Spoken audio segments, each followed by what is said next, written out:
Hello and welcome back to the SMITE Pro League, powered by good friends over at Alienware. If all the specs that were named off during that video sound enticing to you, then make sure you go over to smitegame.com/Alienware and see what great gear that you can pick up that not only are we using here on the desk, not only are our pros using in the studio, that our production has back behind the scenes, but also the pros are using at the comfort of their own home. Use code AWSMITE09 to get the most value that you can on some of this top-of-the-line gear. Thank you so much to Alienware for coming back in Season 9 of the SMITE Pro League to power our players and our production over here in the studio and at home, and for you, maybe even so, as the fans at home.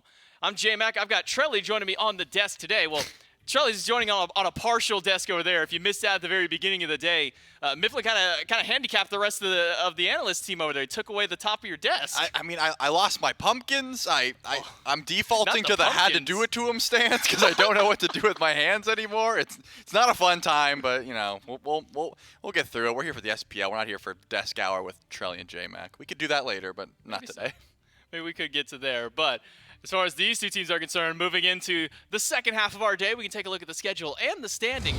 We just had our first set finish up. The Valkyries and the Scarabs go the full distance, and it's the Solar Scarabs who come out on top 2-1 to start out our Saturday. Now we'll have the Oni Warriors and the Tartarus Titans. A new member over on the Tartarus Titans is Stewart. It's gone from the Scarabs now on to the Titans roster, and then into our triple header Sunday, Bolts Warriors, Scarabs Titans, and Leviathans Valkyries. To close out our week, Leviathans, after finding their win yesterday, have bumped themselves up to the #1 seed in the standings so far. As we take a look at those, Jade Dragons at 2. And what a climb it's been for the Leviathans. I mean, they were down at 5th, almost 6th seed at one point, and slowly climbed their way up to the 4th. And then with their win yesterday, now jump from 4th all the way to 1st with that singular win out there. So a big step up for the Leviathans. And now that bottom of the battle, the battle of the bottom 3 is what I was trying to say there. 1 and 5s across the board for the Valkyries, the Scarabs, and the Bolts. But after this performance that we had from the Scarabs today, could maybe see an upward trend for that team out there. But now a battle out of the 4th and the 5th seeds, even with a win out here for the Tartarus Titans, who won't affect the standings necessarily, Charlie, but will at least kind of shore up some of that gap between the bottom 4 and the top 4, because so far it's a very distinguished difference between those sets of teams. Yeah, no doubt. And also, I just want to highlight that we can't let Zapman keep getting away with this. Like, how he just coasts through in the season and then turns it up when it's World's time, but I digress. We'll talk about the Oni Warriors first, of course, because they're the ones here. And they've been looking, real solid up until this point. I think this phase is really where all these teams are trying to figure out exactly how they're going to be changing up their dynamics for this road to Worlds. They want to make sure they're bringing everything they can, of course. So still trying to figure out exactly where their team comps arise, right, in the current meta, because things were changing up a bit, with the Hunter builds changing, that sort of thing. We've seen a big influx of Hunters in the mid lane. And when you talk about Hunters in the mid lane, you got to talk about Dardes. I mean, he was playing Hunters in the mid lane before they were cool. Actually, Dardes is the hipster of the mid lane, and I'm going to coin that one. So I think this fits exactly into their playstyle. And not just any Hunters either. I mean, we think of mid Hunters really in Ullr, AMC, Neath. Dardes is throwing on her, throwing out recently the Cernanos. And we're even seeing Cubo Fred go back to some old hyper carry style of picks on things like this Mercury, where we're seeing more of this very early centric style of play with things like the Pele, even getting the Hunbats out there, kind of this more ability centric style, but still able to play some of these hyper carries. And I think kind of that mid 2v2 is where a lot of power does come from the Oni Warriors. If Cubo Fred can find an early lead into a game, can start to get a pop-off, always tends to look good for the Warriors. Yeah, no doubt. Whenever Cubo's going to get off to a good start, especially on these early centric characters, they are looking real clean. And he has been playing, like I said, different style of picks. I think trying to figure out exactly what works for them in the current meta. You already highlighted the Pele. That's something that's been extremely prominent. But who's playing Mercury right now? Those style of picks always going to be something that you got to watch out for. But when you're talking about different style of jungle picks, Layers is also in that conversation, right? He was one of the first players to start playing, a Wheelix in this season. Never really left the Camazots even when it wasn't that popular. He's always got different style of picks as well. And if you're still behind on the news as to gone through, Stewart, the newest member of the Tartarus Titans, and one that I think warrants a little bit of discussion on there, because coming into the team, had a little bit of a struggle starting out last year, was really having a hard time kind of finding his stride. And as we start pushing into Season 9, Stewart had been nothing but improving. At one point, he became one of the carries for his team. And then as we started kind of pushing a little bit later in the phase, when we started seeing some of the roster shakeups, Stewart wasn't able to quite perform to that same level that he was earlier on into the year. Really does take a decent support and a pretty good jungler to allow for him to be able to play the kind of style that Stewart is very used to, this very aggressive, but also just kind of going off some of like his old records. I mean, this is a guy who would, when his team is losing, I don't know, 15-4, he's still sitting up there 3-0, 3-5, 3-0-5. Yeah. He's the one getting the kills for his team. Yeah, no doubt. So I think excited to see how Stewart decides to mesh in with this composition. And also, a lot of people have pointed out on social media and stuff like that there are more Scarabs, or ex-Scarabs, I suppose, on the Tartarus Titans than on the Scarabs at this point. SOT, Layers, and now Stewart. That's 3 of the old Scarabs roster.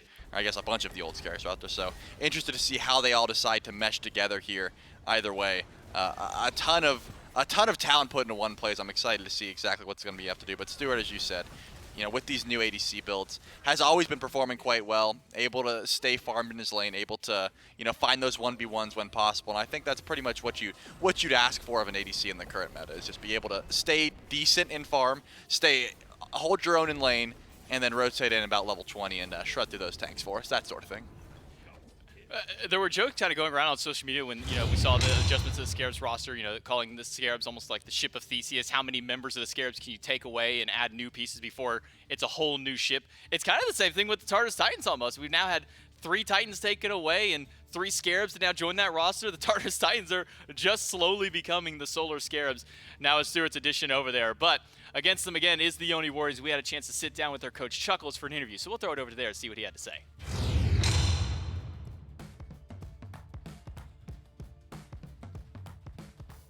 What we learned this past week, I mean, I think we've kind of started coming into, like finding our proper identity as a team, I guess. I mean, we've been on and off, obviously, pretty consistently, through the year and obviously last year as well. But I think now we're kind of like, putting it together and finally being able to, get some wins. The Titans are... They're aggro. They're pretty good at playing the map. A lot of it's picks and bans related, right? So as long as I mean, there's obviously things we're paying attention to for their picks and how they play. So seems that Coach Chuckles isn't too concerned with the matchup going against Tartarus Titans, a team that has been kind of a little bit of a wish-wash so far this phase. I mean, sitting down there at that 5th seed at the moment, I believe 2 and 3 in the standings, haven't been able to find those big successful markups just yet. I look back at some of these Titans games, and one player that kind of pops up to mind for me, Charlie, that I'd like to see maybe a little bit more improvement coming through, because it really feels like Aurora has become the sacrificial lamb for his team. I mean, so many times you look up and you see Aurora slash line in losses where it's 0-7, 0-8 onto the support picks. We'll see if maybe the addition of Stewart and maybe some of the morale of the team can bump up as we jump into picks and bans for game number 1 between the Tartarus Titans and the Oni Warriors. Titans will take that first pick slot, and we'll get to see maybe if any of the kind of dynamic changes up for the Titans. Because you look back, I mean, Cyclone's been a tenured player of his own right, was able to play a lot of the assassins. We even saw Warriors make their way into the dual lane, mages, playing just about everything. But Stewart's, I'm not going to say Stewart's not quite that flexible, but we haven't seen Stewart have to flex beyond just the hunters, the magical hunter style of carry. So I imagine for the Titans, maybe this feels like a breath of fresh air, having just a traditional player back on the team in that role alongside Aurora. Yeah, I was going to say, I think the Titans just want an ADC, it turns out they just want an ADC over in the ADC role, so Stewart fits that quite well. I didn't remember when we planted those trees in the room, but the leaves are starting to fall, so it looks good. Looks beautiful there, falling in. Because we planted them in the ceiling. Oh, they're falling out of the ceiling tiles. That makes more sense. I never noticed. We are seeing the usual bans that you would expect up against the Oni Warriors. That AMC extremely powerful, and Cuvo's Daji also taken away. Could have been a Dardes Daji as well, I suppose, because he loves going to the Morgan and transforming into that Daji. Either way, it does leave open a few of those early game aggressors we were talking about for Cuvo, like the Pele. But the Titans, they're going to take that one away. They're not going to give it over to the Oni Warriors. Layers is going to sweep that one up right away. Definitely not going to give a shot for one of Cuvo's better carries. So the Titans will sweep that one up. Cupid, AMC, Daji, Van, Yamoja, Kabrak, and Hell on the opposite side. But that Morgan that you were just hinting at that Dardes likes to play to become these Dajis, to become these Peles, well, He can run that back for himself one more time. Wonder what then it goes, at least for maybe Cuvo Fred. I mean, Hunbats is still open if they want to go with something like that. Don't need to pick it up immensely early, so instead it will be a Ymir to go over for Neil Ma on the side of the Oni Warriors. Yeah, definitely going to bring a lot of pressure over into that dual lane. One of the prominent supports in the meta currently. If you can find some good targets for that wall, and you can find some good value on the Ymir pick, so definitely a smart call. Going back over to the Titans, though, the Hades, solo laner that is going to be very difficult to deal with. Just incredible amounts of sustain in lane, as well as the team fight presence. The way that Hades has been built as of recent just mean tons of damage. Actually going to grab Stewart's pick real early, the Heimdall. A pick that he has went to in the past in metas like this, and will be able to stay extremely safe in your lane. And also a great matchup into the Morgan, right? Being able to reveal her in her stealth, I think something that's extremely prominent for the Titans, just being able to watch out for Dardes. Probably a smart call. And as you said, that Hunbats, double Hunbats, gonna get you locked in there for the Oni Warriors. Always a scary combo. Like this pick for Stewart, it's actually his most picked god by quite a bit. I mean, 46 times that he's gotten a chance to play this god, sitting at a perfect 50% win rate and a 3.1 KDA on that pick. So a nice little slash line there for Stewart. Former Solar Scarab, now Tartarus Titans, getting some safety for him in the duo lane. And as you mentioned, the Hunbats of the Oni Warriors as the bands fly through. Barely even got a moment to kind of take back and actually look at everything happening. It is the Vulcan Khepri and Hoyi Cthulhu band. Rom, not really the pick that I was thinking as far as the Hunters are concerned. I mean, how do you kind of feel about Rom now that we've moved away from this kind of early Transcendent style of build into this more Devourer's Gauntlet heavy meta? Yeah, I think Rom, a pick that Vote likes a lot, as well as just feels good into the Dev Gauntlets meta. You're pretty much auto attacks and some snipes, and that's really what is going to be brought from a Rama. So I like the call here from Vote, trying to get aggressive, maybe find some 1v1s up against Stewart, as well as just some steal pressure towards objectives. Always going to be a fun time, but looks like Paul's going to grab the set mid probably for himself, unless of course they're doing some switch up with Hades mid, which we haven't seen. So probably just Paul taking that set towards the mid lane. Double assassin, always something scary to deal with, especially into the Morgan. If you can clip her with one of those skewers, reveal her from that stealth, gonna be very difficult to try and dive the back line. But actually the last pick here, Nika on the Bologna. It's one of those picks that it does pretty well into the set. I feel like when the Kingslayer comes through and you can try and disarm him, you know, you don't get to spawn as many clones, you don't get to do as much damage in that ultimate. Probably something pretty easy to deal with, as well as the Volcanic Lightning. Pretty good matchup into both of these assassins the Titans have drafted for themselves. So, you know, Oni Warriors with some good tools to deal with the damage on the Titans, but do the Titans have some of those same tools to try and deal with what the Oni Warriors have? I mean, AoE control out of the Hunbats, potentially two of them when you have this Morgan out there. Ymir being able to block off the path where only a couple of the players on this team can actually be able to get beyond that wall. So the Tartarus Titans have what it takes with the composition that they've built to try and team fight against the Oni Warriors when we get to these late game fights, Trelly. Yeah, no doubt. I mean, they have a ton of dive, right? I think that's probably the call. Have SOT, go to the back line, get some relics down, get some dashes down with the Pillar of Agony, and then you have so much chase down. Kingslayer and Volcanic Lightning, both of these assassins diving the back line as well. It's going to be difficult to deal with. But as long as you're making sure that the Morgan transformation gets value, I don't think the Oni Warriors are too scared. As long as Dardes isn't ulting defensively, as long as he's using that ultimate to engage and actually, you know, force relics, force damage, that sort of thing, I don't think the Oni Warriors are too worried about it. It really just depends on, you know, farming the map early, which we know Cuvo loves to do. A couple of big transform options for Dardes. This Morgan has been a very key pick for the Oni Warriors between Dardes and Cuvo Fred, finding some major carries to kind of lead this team to victory. The Oni Warriors sitting at that 4th seed right now, definitely want to find a win to keep themselves that much closer to maybe being able to jump back up into that top 2 spot. As we remember, this is our road to Worlds for these teams. Top 6 get to have their chance to qualify into the Worlds automatically at the end of the phase. And then after that, from there, it gets a little bit more difficult for some of the other teams, complicated. because then you got to go through another qualifier tournament alongside with some of the SCC and the SOC teams out there. Game number 1, Charlie, kind of what's your time frame prediction for some of these teams for the Tartarus Titans to kind of get in there and get going? I think the Titans have a better early game for sure, but once Cuvo hits 5, anything could happen. Well, we'll see if that level 5 can come up fruitful for the Oni Warriors. It's the Tartarus Titans, the Oni Warriors, game number 1, and we'll throw it over to Gore and Mifflin. That's right. Thanks so much, J-Mac and Trelly on the desk. It's Gore and Mifflin. And I'm excited for this one, Miff, because of everything I think that we can see in this one. It is a very fun set, and like you had mentioned not too long ago while we were on the desk, an important one maybe for the Warriors in the standings, I might be even more interested in the fact that it's Aurore's first time since Season 5 with literally anyone that's not Cyclone Spin in the lane beside him.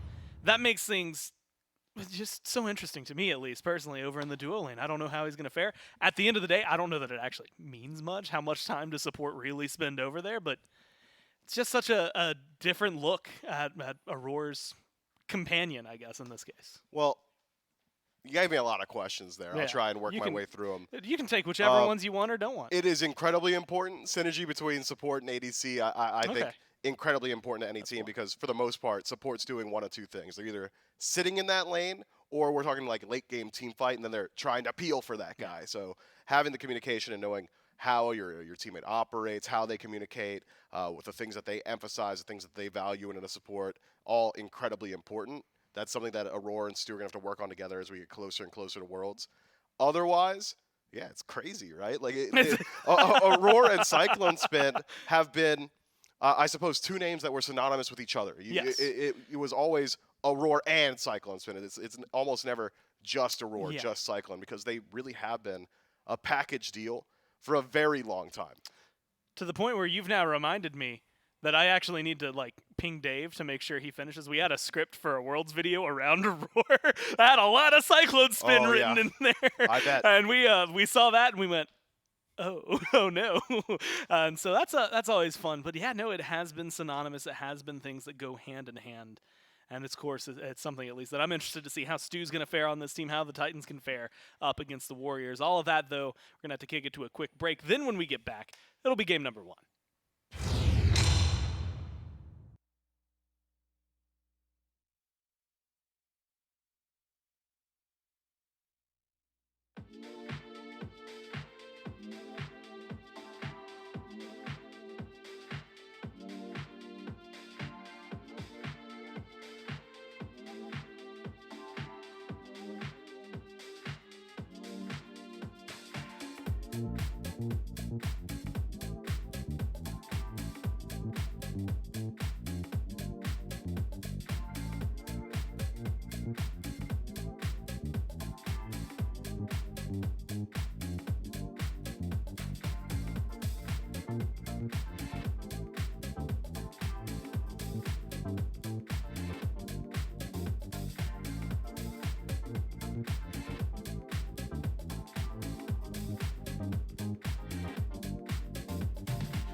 thanks for your patience as we finally jump into game number 1 here. Titans and the Warriors taking each other on. We were curious as to whether or not there was going to be maybe a rare Hades mid, as the desk had mentioned it. But no, it is going to be Paul on the set mid, Mifflin. Which I guess, for those who just turning in, it's Gortz, Mifflin. Of course, it's Doug who's going to be taking us through things. And there's a lot to talk about. I mean, I look over at the Warriors draft, and that's a Warriors draft through and through, right? The only thing that maybe stands out the most is Nikon the Bologna, but he's been around long enough that that's not going to be too big of a change-up. Instead, it's going to be a matchup not uncommon for Stewart, right? He's played against Vote and Neil so far this year. But again, with a new lane partner to work with in Aurora, a very fun duo lane to watch over. You know, you said it's a Oni Warriors draft through and through. If the Tartarus Titans just had that Bologna over in the duo lane, this would be a Titans draft as well, just about perfectly.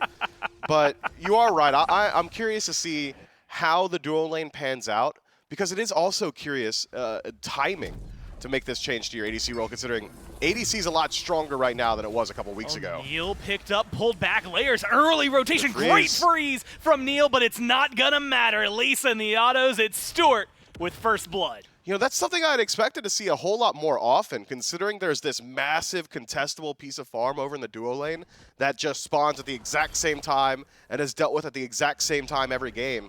I thought it was only a matter of time until some of these junglers start getting involved Get over there. in those scepter battles, and Layers does exactly that. And it's so difficult for Neilma on this Ymir to deal with situations like that, especially considering his relic selection. That's not a blink initiator Ymir. That's not a heavenly sprint I can get aggressive and walk out style Ymir. It's not even a horrific peel for myself. That's Ankh. Yeah, it is not something maybe you get super aggressive with most of the time. It is defensive. And it can be helpful. And honestly, is it just the Hades healing? I mean, yeah, there's going to be, I guess, especially with this start, you're getting a Devourer's Gauntlet from Stewart, so there's going to be some built in. But just as far as outright team heal, it's just the Hades right now, right? I mean, maybe you're worried about Layers picking up something like a Soul Leader, which has been very strong on Pele in the past. Paul, very likely he picks up a Blood Forge at some point. Okay. Devourer's Gauntlet, of course, getting the most recent buffs in 10-10 with the penetration when at full stack. Doesn't really change how much healing you're getting, or I suppose it does. More damage just equals more healing. Oh, no, Dardes just in a little bit of trouble. Good knockup, but no Layers. Unable to find the damage the second time pressure has been put onto the mid lane by the jungler here of the Titans. And the second time, Dardes, low, but still alive under tower. Perfect timing on the stun from Dardes. It's the only thing that separates him between getting to clear the wave and a grayscale screen. There was just no follow-up potential between Layers and Paul. Just perfectly placed dark aspects. Dardes will be forced back to base, though, which should cost him a bit of farm. Likely Paul can just, well, maybe not, being completely He might just have to go back to base as well. So a large commitment from the Tartarus Titans, but nothing comes of it as of now. Expect to see this pace continued, though. If you've got a set in mid and a Pele in the jungle, yeah, you're going to get aggressive all the way across the board. Paul might just really leave Dardes alone, start rotating to these side lanes. If I'm Paul in this position, I'm thinking, I just want to close gap on Neilma. I want to deal with this Ymir while he's actually easy to deal with, especially with this Curious Ankh, man. It really is a strange early relic selection. Especially, yeah, and I think that's the key word, right? The early. If it was level 12 and it was an Ankh, we'd have way more footage to look at and be like, oh yeah, well this healing's been eating them apart, or at least we've seen some more itemization. Like, we know there's going to be some right now. Again, Hades heal and shielding, something that has been problematic, although some nerfs thrown that way very recently. And of course, with the Devourer's Gauntlet coming back up, you can imagine there's going to be some healing there. But still, interesting from Neil Ma. It also feels like it slows down their game, and normally I would say that maybe in a negative light. But considering Cuvo's on the Hunbats and the way the Warriors have been playing, I don't know that they care too much that it slows down their early game. Yeah, I think you're right to bring up the pacing that the Oni Warriors composition is trying to establish. Anytime Hunbats is on your squad, it's team fights look pretty good, right? And when you've got the opportunity at times to just go for a straight-up double Fear No Evil, you're not concerned anymore. One of the major concerns as a Hunbots player or as a jungler piloting that god is, yeah, I can go in with my ultimate, it's going to burn beads. What's the follow-up? Yeah. Who else is going to CC? I'll just do it again, right? But this time with the name Dardes. Transformation, secondary Fear No Evil, always going to find that value. I think could be very, very disruptive for the Tartarus Titans. And barring that, you've got other pretty strong transformation targets. Turn into a Roar, disrupt a team fight, turn into the Hades. Pillars of Agni's very good in those situations as well. I'll be keeping my eyes on Dardes. He really could set the pace in like 6 minutes, all right? So, you know, chill out. Yeah, while you were talking, I saw Cuvo get like slightly, not even super, but just slightly aggressive in mid. I was almost certain we were about to see the first Fear No Evil of the game onto Paul, maybe force the beads. Doesn't seem like that one's going to be the case. That double Fear No Evil, now that you've highlighted it, didn't even click in my mind until just now. Devastating in the right circumstances. No beads picked up for layers, so super susceptible to the CC, as we saw earlier with the freeze from Neil. But beads, otherwise on the pillars of the lanes, Solo, a Troll, Paul, Stewart, all have theirs. It has been, outside of that really, really fast-paced first blood, which, like you said, you expected to see more junglers maybe making that kind of rotation. And despite the efforts of the Titans, it still remained at just the 1 kill. And it has slowed down to maybe more or less just a little bit of a farm game. Nothing too insane that it has come out of steals or anything like that. A little bit of experience stripped away from the Titans in terms of XP and the back camps and gold in the back camps. But Mifflin, even though it was the first blood and the first blood bounty over to the Titans, still favoring the Warriors right now in terms of game state. Granted, it's about as even as possible. And so it's not like it is too much in their favor. No, not just quite yet, but even slight leads or even an even state or even slightly behind might favor the Oni Warriors, who just want to slow this game down. Vote could be in some trouble there. A smart wall from Neilma actually make sure there is no follow-up potential. Had that wall not been there, could have possibly had Stewart go in with the ultimate, at least burn those beads off of Vote. Instead, doesn't really get that opportunity. Tartarus Titans, though, they're looking for that opening. And one thing you had mentioned, and maybe it's coming into play here, Cyclone Spin prior for this team being a very big macro play caller for them. Looking over here, Purple Buff was just coming up, so maybe there's a good rotation for Paul and layers, but otherwise, not a lot that could have been going on for them. So they give up a little bit of pressure in mid. They lose the left side Harpies over to the Warriors. They don't really have a lot to show for the rotation that they spent their time on either. No, the Titans are really struggling to find opportunities because watch how the Oni Warriors position on the map. And it really is that communication center through the center of the map. Dardes every single time has likely just communicated, hey, layers cross the left-hand side, Vote back up. And what does Vote do? He hides between his purple buff and the tier 2 tower. Or, hey, Nika, they're rotating over to the right. I know you're not worried because you're Nika and you're playing Bologna, but maybe back up. And Nika's done the exact same thing.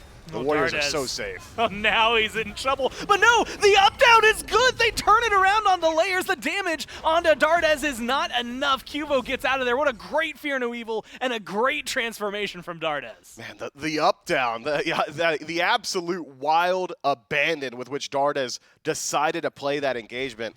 Just complete trust in his jungler. Cuvo Fred gets in range with that blink, drops the Fear No Evil on top of that stun, and Layers has really no way to fight back in. It's exactly what you were talking about earlier. Susceptible to that CC so long as he hasn't ticked over to level 12. Does have the opportunity on Pele in circumstances like that to just channel the Volcanic Lightning as an escape tool. There is CC immunity in that ability, but because of how Fear No Evil operates, if you get hit by one tick of the fear, you're hit by all of them. You're stuck there, and Layer's just a little bit too slow on that cooldown, or maybe the stun was still affecting him from Dardes. Clean turnaround from the Oni Warriors, and that feels like a frustration point now for the Tartarus Titans, because over the last 9 minutes, the Oni Warriors have not chose a single engagement. It's the Tartarus Titans constantly knocking on the door, constantly looking for these opportunities. And eventually Layers thinks he's caught out Dardes, gets caught out. It's a tough situation to be in. I'm not sure if the Tartarus Titans jungler is going to look for too many more plays like that. Well, they're reading the map well, though. Purple buff respawns for the Warriors. Stewart and Layers meet up on it as it spawns. And right after a lane got pushed, or a wave got pushed there. So Vote had to fall back to the tower to stay safe. Devourer's Gauntlets stacked up. It's going to be a difference, though, in the secondary items for the Hunters, right? You got to talk about the Devo's Gauntlets and specifically how fully stacked now they give that extra pin. Looks like it could be XE, chin size, etc. over there for Stewart. But potentially, I mean, if they've already got the Cursed Ankh online, maybe Shadow Steel, something insane could happen here for Vote. And it is the Shadow Steel. I mean, how do you feel? We've seen this item on the rise, but it feels like a lot of anti-heal investment for the Warriors right now. Shadow Steel has been a consistent tool all the way across the SPL as of recent. I mean, the buffs to it over the last couple of months have really risen its stock prices. 40 power, 25% attack speed. That's good. Yeah. To put that into perspective, Shadow Steel used to be 20 power and like 15% attack speed, right? So this is a much different item than you might have become accustomed to seeing. It still is just a blanket statement, strong item. It's a good stat stick, passive notwithstanding, and you can't ignore the passive. Anytime you're able to pick up any form of anti-heal, you'll find some value. Especially, again, considering what they're going up against. If they're valuing it, I'm going to value it with them and see how it continues to shake out. Greater Scorpion, stolen away by Cuvo. So the Titans lacking even more in their experience. Stewart's half health. Vote's going to go up into the air. He's looking for the shots. There's one, there's two. And he holds the last one. Finds it and gets the kill onto Stewart. Welcome to the lane and welcome to the Titans. Votes puts him down. That is a tough start to Stewart's, I suppose, reign on the Tartarus Titans. Vote just shutting him down so early. A couple early crits really changes that one. Layers forced to ult defensively. Fortunately for Layers, no camps up on this side of the map, so Cubo Fred will just have to walk away empty-handed. But even in getting forced back to base, opens up the door to exactly this. The Oni Warriors keeping the pressure on with the Pyro. Yeah, perfect for them. Atlas is in the area. Aurora, Paul, over here. Paul going to shoot over the wall. Not going to be able to steal that one away, though. Close from the Titans. The Warriors playing this one, Mifflin. A close but dangerous game for them. But changes recently to the Pyromancer and to the Gold Fury needs to be mentioned. A little easier to kill off in the early game. Makes it much easier to make a call like that. Yeah, I couldn't even tell you what confirmed the Pyromancer there, because I don't believe it was Neilma's ultimate. It looked like he was a little bit late on the confirmation, so very close for the Tartarus Titans to steal that one away. Yeah. An Atlas pool might have been able to do it. I'm hearing, though, we can take a look back at that solo kill. Maybe we do get to see it. I'm pretty sure it was just a couple lucky crits from Vote. Starts off with one. 20%, by the way. It's not exactly guaranteed. Stewart TP's out. If he takes any steps forward, Vote's just going to roll in and apply that slow. Doesn't even need to get too much there. Only two crits. Yeah, I mean, that's still incredibly lucky. I would argue this part, my most satisfying ability, one of the most satisfying abilities, if you hit all 3 shots on a ROM ult, just in Smite, in general, feels different than pretty much any other god. And Vote gets that for the first kill, again into the Shuriken tree as well. So he's going to be heavy-handed in the crit. It was the Executioner picked up there for Stewart. Might see some aggression onto Cuvo. Aurora over here, not going to get the pull. Sot's rotated over. Feels like the Titans are making a play for the Fury, but not confident in their abilities. There's going to be Nika, caught off in the jungle, surrounded by 4. Nice little dash, gets a distance. Fear good from Sot. It's only a little poke thrown the way of the Bologna. I mean, that's more than a little bit. Nika down to half HP. That's one of your key frontliners in the Oni Warriors team fight. The Tartarus Titans, they've spent a lot of time posturing around this Gold Fury. It's a lot of time lost if they're not able to do anything on the map. Potentially an invade or maybe a gank onto Vote. In some trouble. Tried to get the pull. There's the beads instead. Vote's alive. And well, going to have to go back to base, though. Survive this one. The beads down on that side of the map. Feels like it's a good spot for Aurora to maybe focus up. You had said it, but they're still hanging out over here. I mean, Sot has been side by side with Aurora in this portion of the jungle. I mean, it's not a big deal for the Tartarus Titans to dedicate to this amount of time if they're generating enough threat that the Oni Warriors have to respond to. And with Nika teleporting to the left-hand side, it's not as if SOT left lane and is just missing farm that Nika is picking up. So, sure, large time commitment, but the Oni Warriors don't really do anything with that time. Not that they could. Had they left the Gold Fury alone with the changes in 10-10, is likely the Gold Fury just goes down. It's not the absolute raid boss that it was in patches previous. So I like the idea from the Tartarus Titans, and had they got even a little bit more poke, or had they poked anyone that wasn't Nika, anybody on the Oni Warriors that didn't have a teleport that could get back into that fight, it is very likely they would have just gotten that objective for themselves. So a nice attempt to try and close up that gap. I mean, just well played. Also, a good little matchup note right there for anyone who's having to deal with a Bologna. You want to interrupt the hammer as much as possible. And that one, like, I just saw it. Hard and, like, hitting analysis. dude, it is one of the most frustrating things when you're playing Bologna. And like, if you're loading into a casual, you get solo lane, and you're like me, and you're like, oh no, I have nothing I want to do with this. We'll hold that thought. It's Cuvo Fred and a little bit of trouble. Paul chasing him down, uses the beads as well to stay aggressive, but doesn't have enough damage to find anything else. Takes Cuvo down to half health, forces him to fall back. But it is just very obnoxious if you're the Bologna having to deal with anyone who can interrupt the hammer. And it goes beyond the lane, right? That's going to be Nika's damage in a lot of these team fights that could potentially just get canceled out. Yeah, but Nika's got pretty decent targets in the team fight. Layer's pretty telegraphed, has auto attacks that are pretty much empowered by Volcanic Lightning, so Disarm will find value there. Likely does win the 1v1 up against Stewart with this style of build. Nika going down Berserker, Shoguns, and Toxic Blade. He's doing a lot of deceptive damage. Tartarus Titans, though, they're loving keeping up the pressure. Significant grouping. They want this tier 1. I mean, any pressure on left seems to be the way things need to go, right? You've got a new carry over there. See what you can do with that amount of pressure. You had called out the tier 1. They take it down to a little under half. Maybe could have been a play with this much focus on the Saw it. I've seen him once in the solo lane in the last 5 minutes, and it was just to bother Nika a little bit. Maybe finally going back over there. Has gone for the blink as well, something that is interesting for the Hades. I mean, with the Pillar of Agony, it makes sense for Engage, but it is going to be a very different style of play that we see out of Sot and rotationary style than maybe we get to see out of the Bologna on the other side. I want to see the Warriors punish these rotations somehow, because the Tartarus Titans aren't going for sneaky plays. It's not like, haha, caught you slipping, I'm on your tower, you're nowhere in range to defend it. It's the Tartarus Titans grouping up, generating threat on the map, and then funneling it either around the Gold Fury or around the Tier 1 tower. We're starting to get to the portion of the game, especially with this build from Vote, where you could probably just group up and take a Fire Giant. Wind Demon and Shadow Steel, so significant crit already. Auto attack style from Nika. Cuvo Fred damage output, hit some pretty nice power spikes. Hydra's Lament finished up. Next time the Tartarus Titans group up as 5, assuming they do it again on that left-hand side, the Oni Warriors have got avenues to deal with it besides just showing up and stopping the push. They could do the Pyromancer. They could take a tier 1 on right. They could actually look at the Fire Giant itself.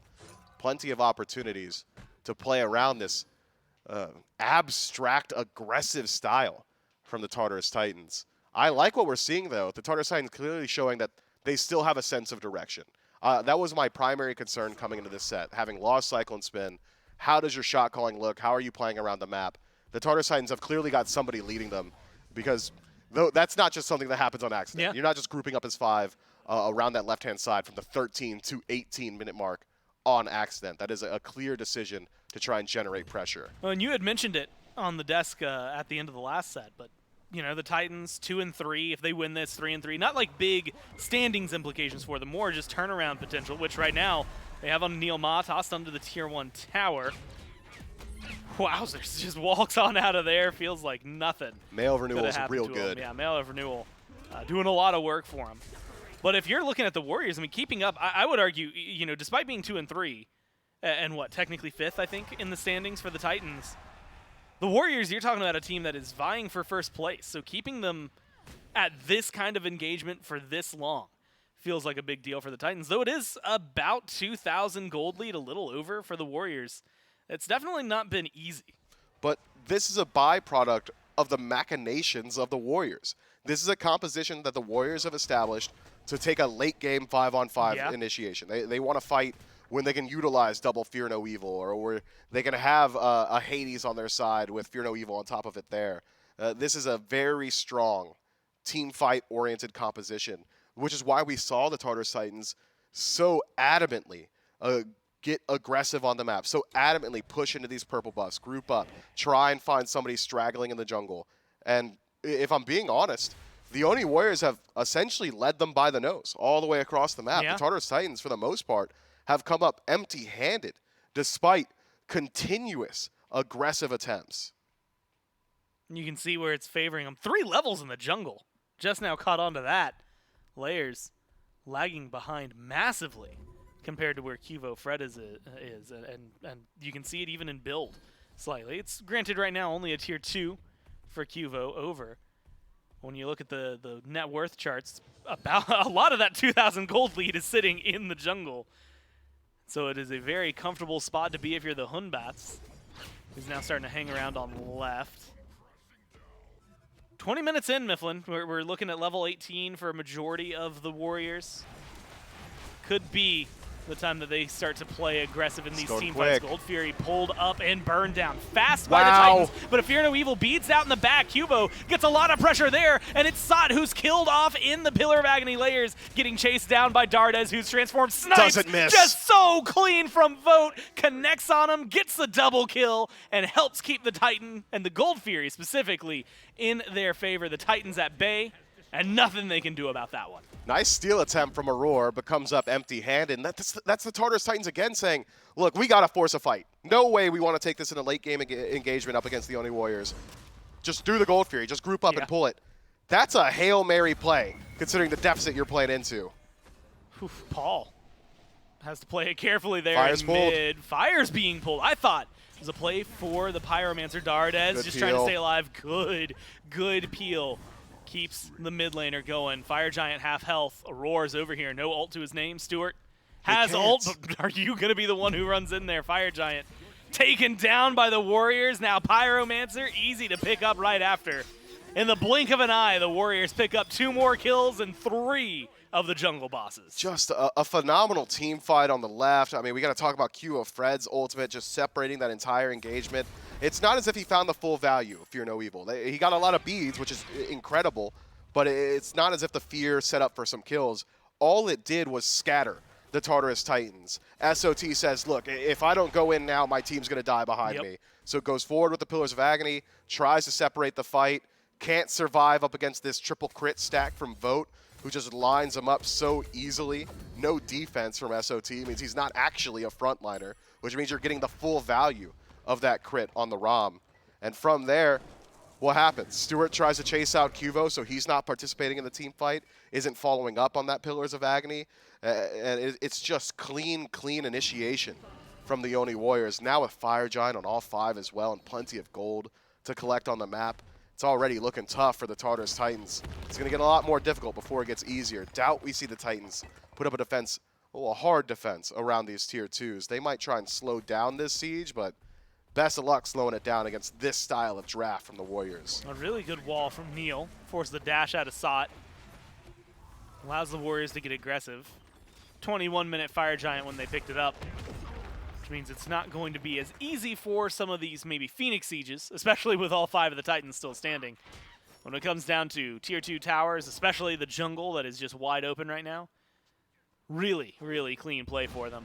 I also think it's interesting, again, this is just me latching onto ROM, but when it comes down to just thinking of hunters to me, ROM falls so easily into that category. Very shot-based, right? Very auto-attack based. Even his ult being super precise. Vote's 3-0. Has piloted it wonderfully. You mentioned the build, the crits that have come through. Just honestly feels like he's walking through easy street right now. Yeah, the Tartarus Titans have not itemized to deal with Vote whatsoever, even though Vote does take a lot of damage here. Phoenix takes a little bit more and does fall down. Warriors got to get out. And Cubo not even there for most of that engagement. I mean, he was back in the jungle waiting for a counter initiation. Never needed it, though. The rest of the team was fine. Good wall from Neil. Just assures the disengage. And now it's going to be the reset period. You're looking at a lot of gold in hand, 2,200, 2,300 now for Vote, plus all that they just stripped down. Phoenix on left. I mean, this has been a successful Fire Giant through and through. It really has, man. And I'm looking at the Tartarus Titans draft, and I can't piece together what your comeback mechanic is. It's got to be W key, right? You've got a double assassin composition. It needs to be, I went in and I got value off that initial just burst of damage. Layers hit a massive volcanic lightning, and then Paul finished him off. SOT, with this full damage and continuing to be full damage build, just one-shot somebody in the back line. But we haven't seen it just yet. The Oni Warriors, when it is at all risky, have played a very defensive style. It is not often in the SPL where you see 2 clearly diametrically opposed play styles mashed up against each other, where the Tartarus Titans were looking for that constant aggression and the Oni Warriors were looking for that constant counterpunch. Every single time the Warriors found the chin, and now tier 2 on right falls down. You still got about maybe 45 seconds to play with this Fire Giant. This right side bird could go quick. Tartarus Titans They've got to draw their line in the sand here. Yeah, you have to be able to put up a defense somewhere. Left side went down with virtually no response from the Titans. Now, though, it's enough bodies over on the right-hand side of the map and just enough time that this Fire Giant's going to fall off here for the Warriors, that they're going to go ahead and decide to back up. Again, playing it safe, Fire Giant disappears. Got a little under a minute now before it respawns on the map. Same thing, actually, for the Fury. And I guess this is an important portion to ask you. Primal Fury is going to be coming up in a couple of seconds. Do you make the play for that now if you're the Warriors with this lead, knowing that it's, well, seemingly based on the Titans, kind of free? If you could kill Primal Fury before Fire Giant spawns, absolutely. If Fire Giant is on the map, I don't want to see any team on the Gold Fury, unless it's just like one guy who's split off. If it's a four-man core, you've essentially given up the objective, which is what we've seen from the Solar Scarabs very recently. The Oni Warriors realize, look, we can clear it, we can get back to base. No way the Tartarus Titans can burn the Fire Giant at the time it takes us to walk from our fountain to the pit itself. So that is a clear, easy call to make, and you line your coffers ever so slightly as you prepare for what could very well be the last team fight of the game. Tartarus Titans, I said earlier, it looked like they have a clear decision-making process, and they do. But having had it not succeed, I haven't seen the adaptation. Yeah. They haven't shifted their idea. Instead, it's, oh, it didn't work, and that's it. You need to be able to think on the fly and figure out how you're going to deal with the Oni Warriors playing like they have been.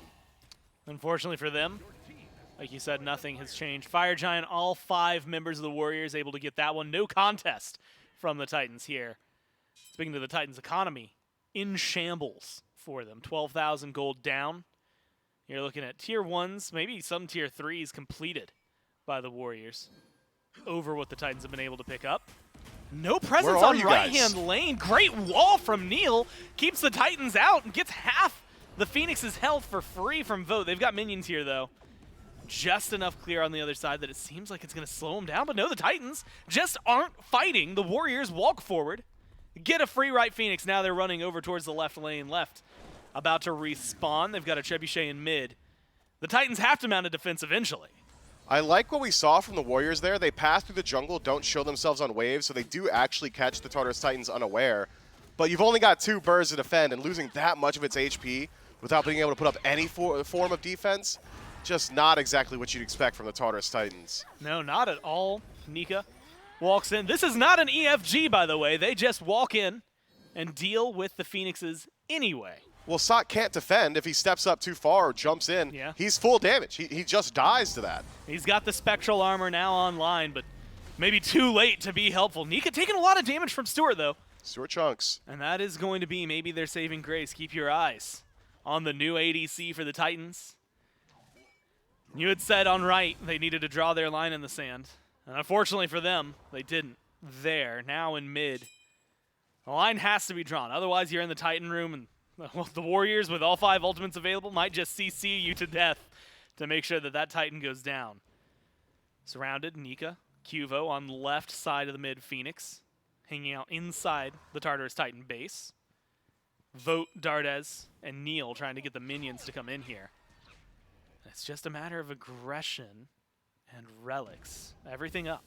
Right side starting to flood in, as is left. So what does Nika do? He gets involved, wants to distract the Tartarus Titans. Great Fear No Evil. And it just isolates Stuart very easily. Double kill for Cuvo, and the leap forward for him. Snipes good from Vote, and the Titans in shambles here as the Warriors walk into the room and take game number 1. Just clean play from the Oni Warriors. It is not as if, and I can't say it enough, I cannot stress it enough, it is not as if the Tartarus Titans came without a strategy. They came with a clear strategy. Get aggressive throughout the early, pick-based composition, leverage it into objectives. They couldn't find the picks, and the strategy crumbled from there. The Oni Warriors identify the win conditions of the Tartarus Titans draft and strip them away one by one. They just held up a stop sign, and the Titans were like, oh, well, yeah, I guess okay. Sorry. Oops. Oops. Not going to get a ticket, so I guess that's good for them. They lost the game, though, so maybe some things they need to rethink. And you had highlighted it, I mean, in there, and you can feel it, which is a lot of early aggression. They're trying to. I mean, Sot spent more time, it feels like, on left lane than he did in his own lane. From 13 to 18 minutes, SOT tried to make something happen on the left. And what do the Oni Warriors say? I mean, good luck. We're going to be in our tier 2s. What are you going to do? Our buffs are already dead. You're not stealing them. If you pull the Gold Fury, we'll show up. And they didn't. They did. When the Gold Fury finally got pulled, they showed up for it. 22 minutes in. 22 Yeah. minutes in. Yeah.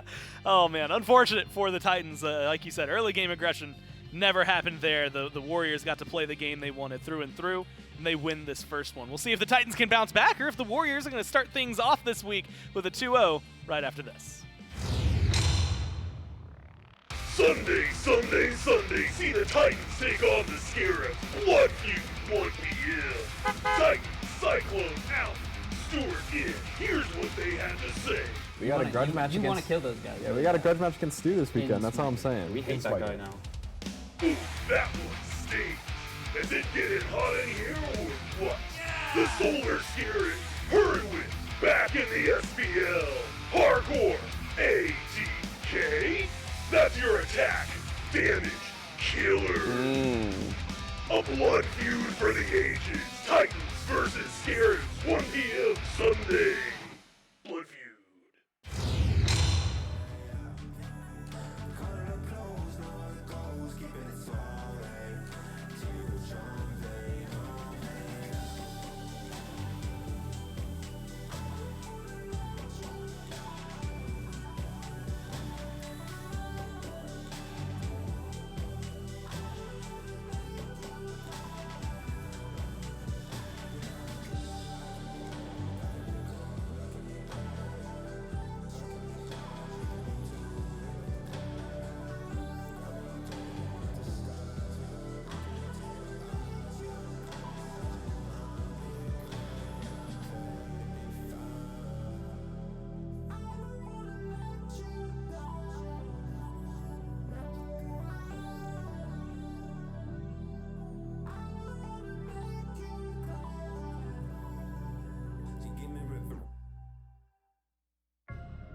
Welcome back to the SMITE Pro.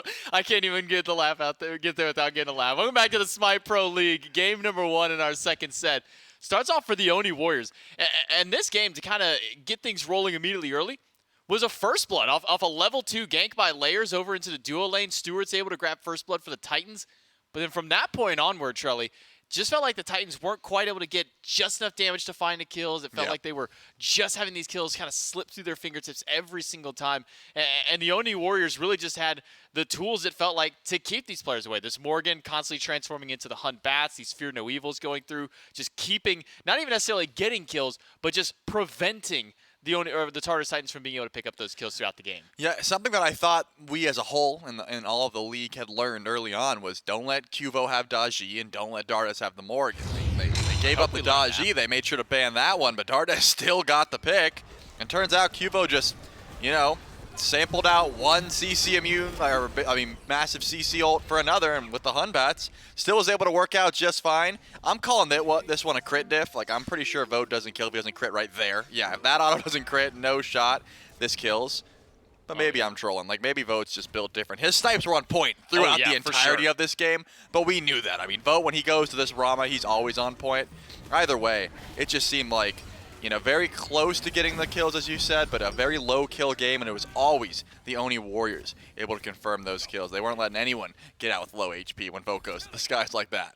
Yeah, Vote goes up, and whoever is under 25% health is almost guaranteed going down, whether it be by his merit or by one of his other teammates there. And I mean, we're approaching the end of the game push right here. It's a 1-4 kill. It doesn't get much more than there. It ends with a double kill for Cuvo Fred.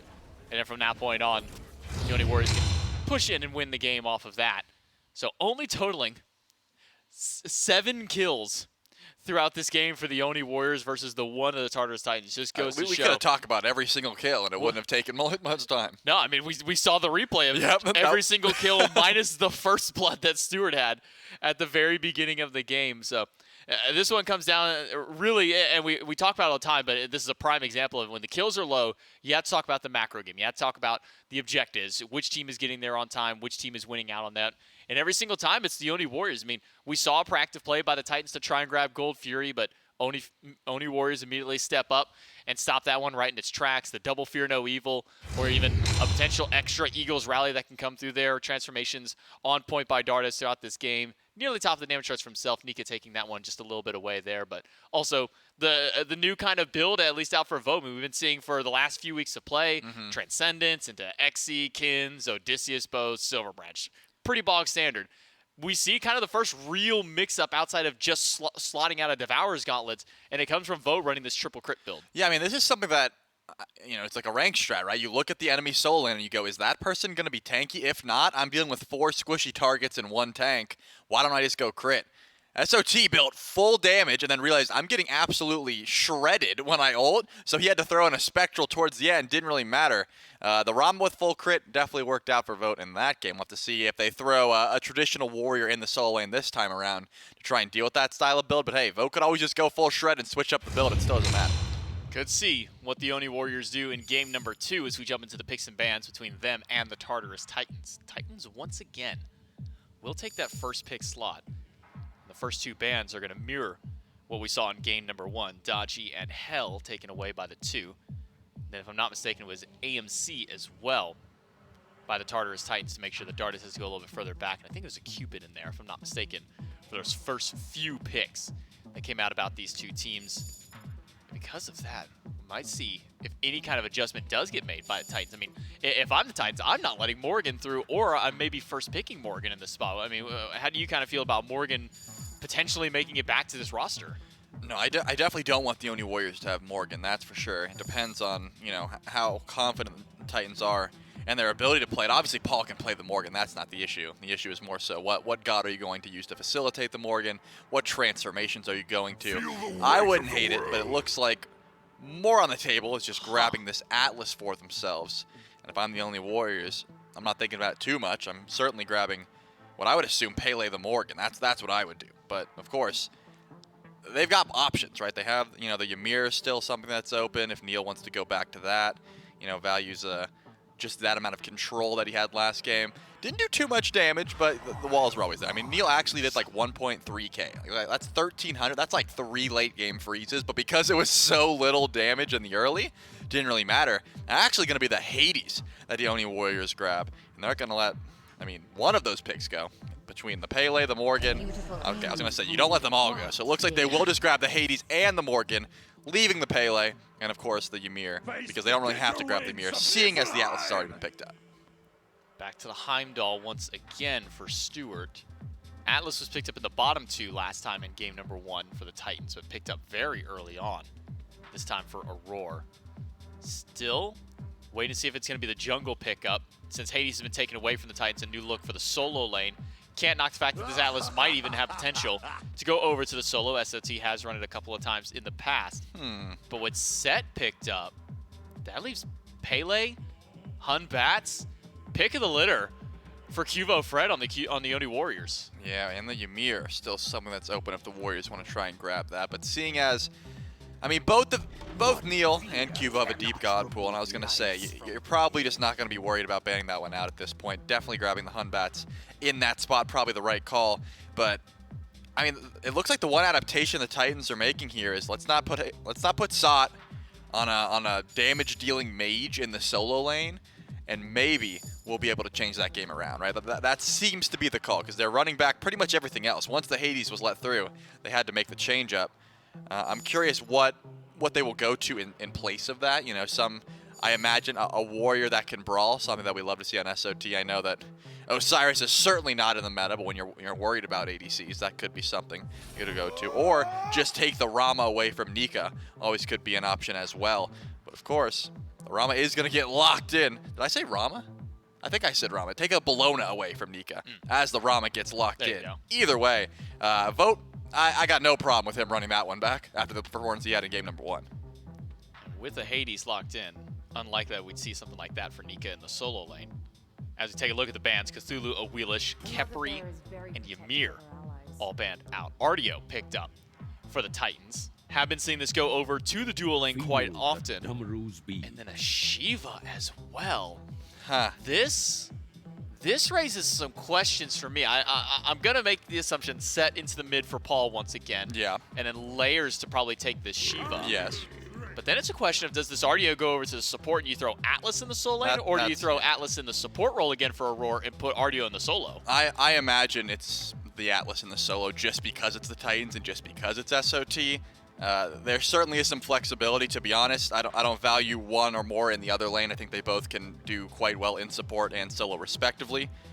But they've got a lot more CC and a lot more lockdown and a lot more tankiness, right? I think that was the main difference. Vote's going to have a hard time going full crit into a comp like that, but, you know, at this point, I wouldn't be surprised if he forces it anyways just because he wants to do big damage numbers in the 1v1 in the boxing fight. You can also deal with Set pretty well, but when you have 3 tanky targets running at you, I can't imagine that's the call, right? You've got a game up, so maybe the Oni Warriors will have fun with it, but they got Hunbats the Morgan again. And that's already a lot of beads burning. Throw a Hades in the mix. That team fight's looking pretty gnarly. It's pretty kind of gross Venn diagrams that could be made when you throw potentially 2 Fear No Evils and a Pillar of Agony, maybe 2 Pillars of Agony if you want to throw that one out there. Who knows what's going through the mind of Dardes. But let's kind of go back to maybe the double/triple tanky comp that the Titans have. With this Shiva going into the jungle, do you think that Layers is going to be going for more of a kind of a bruiser style, or maybe get a couple of early damage items and then build a little bit tankier? Or do you think that maybe he's just going to keep going maybe this kind of full glass cannon style? I mean, if he's going full glass cannon Shiva, I don't imagine he's getting as much value as he could have on any other pick. I think because he's going towards the Shiva, it's probably a hybrid style build. Throw some, a Glad Shield in there, a Manticore spikes, that sort of thing. That's got to be on the mind of Layers because you've picked a setup style jungler. Shiva isn't 100-0ing too often unless you're ahead, so he's probably just trying to sustain of his team, play through Paul and Stu, and try and let them do the damage while he just sets up for the rest of the team with the double Guardian composition as well. We'll have to see what kind of early pressure Layers can start putting out over in the jungle on this Shiva. We'll have to keep our eyes where this Atlas and Artio are going because, again, flexibility mostly just because it's SOT. Yeah. So they're the only one who's really playing the Atlas solo out there. The RDO has kind of been flexing around a little bit as well. So let's keep our eyes on where those two gods land out. Very standard across for the Oni Warriors. No real questions as to where their composition. How do you feel about the Bacchus in this last pick for Neilma? I love Bacchus, man. I love seeing the aggression. I want to see the flops in, the blinks in. Neilma has a bit of a reputation for going in and dying for the greater good, and Bacchus, honestly, is one of the best Guardians to do that. You're going to flop in, you're going to hit your ult, and then whatever happens after that, like, you know, you did your job. As long as you hit like a 5-man Intoxicate, it really doesn't matter. Everyone is so CC'd and that sort of thing. So I love the Bacchus. It tells me that Neil wants to get aggressive, was tired of sitting back on the Ymir and wanted to get involved. It's going to be pretty solid. All right, well, game number 2 between the Oni Warriors and the Tartarus Titans, hot and ready to go. We'll throw it over to Gore and Mifflin to get the game going. Thanks again, J-Max. We jump into game number 2 here. Oh, and it looks like the Titans maybe looking to repeat what they did there in game number 1 with an early first blood, although Neil's so annoying. it was a couple of minutes separating these two. Interested to see what they have in store for us, Mifflin. Will they push us to game 3? Is this just going to be another game where the Warriors can play pretty relaxed? Roar, for 29 a hit, is still going to tick down and do his best to smack Neilma around. There's a pickup. At this point, just playing nuisance more than anything. Yeah, we saw styles of this back when PBM was doing it in like season 7, where it's, hey, I might not actually do anything to your purple buff, but you're not going to get any farm because you have to stop me. In a Roar on the receiving end of that one. Good for both ADCs, I suppose. Vote should tick over to level 2 after like maybe 2-3 minions on the wave. But I want to talk about maybe this death of Oh my Vote. God. He's in some trouble. Yeah, lots of damage. And then a nice teleport forward from Stu. Not a lot of mana to work with. And the autos just aren't there. So what was it you wanted to talk about? Because it's not going to be the death of Vote. No, Vote's okay. I want to talk about Paul Set, man, because Paul Set just ain't been working. No. Paul wants to be a long-ranged mage player. We saw in the previous game, 20 minutes in. Do you remember what Paul's KD was? Was it just 0-0-0? It was 0-0-0. And here's my hard stance on playing for KD, at least in casuals and ranked. You should get banned. You shouldn't be allowed to do it. Competitively, it has got to be one of the most frustrating things on the planet to play with somebody that is so worried about their KD that they're not willing to get their hands dirty, right? If Aurora's getting in there, Paul needs to get in there. If Layers is getting in there, Paul needs to get in there. We haven't seen that from Paul Set in a very long time. Yeah. That's not to say that it can't work. He could still be a lane bully. If he establishes a lead, it'll look great. But if you fall behind and your mid laner refuses to play the match from a behind state because they're on an assassin, that's tough, man. The opportunity cost is incredibly high. It is high risk and even, well, it's higher risk and high reward, I suppose, when you take Paul into this style of pick. So I could have held on to it. I could have waited 15, 20 minutes to see whether or not he reprises a similar style. But I'm wild, and I want to be held accountable. I think I think that's a good point to make. I mean, if you think back to it, think of all of the crazy impact plays. Think of the best Paul plays that we have seen over the last few years, especially during the Worlds runs. The Morrigan, Scylla, Mages come to mind. And while the Morrigan might not necessarily be long range compared to some of the others, longer range than a set for the most part. Well, we'll have to see. Uh-oh. Decent damage on Dardes. Close. In mid lane. Yeah, feels like that purple could have gone either way. I was also wondering if maybe the Warriors want to respond. Very similar so far to game number 1. Roar and the rest of the Titans. Early poke. The only big difference is going to be the pacing that a Shiva brings compared to the Pele from Layers last game.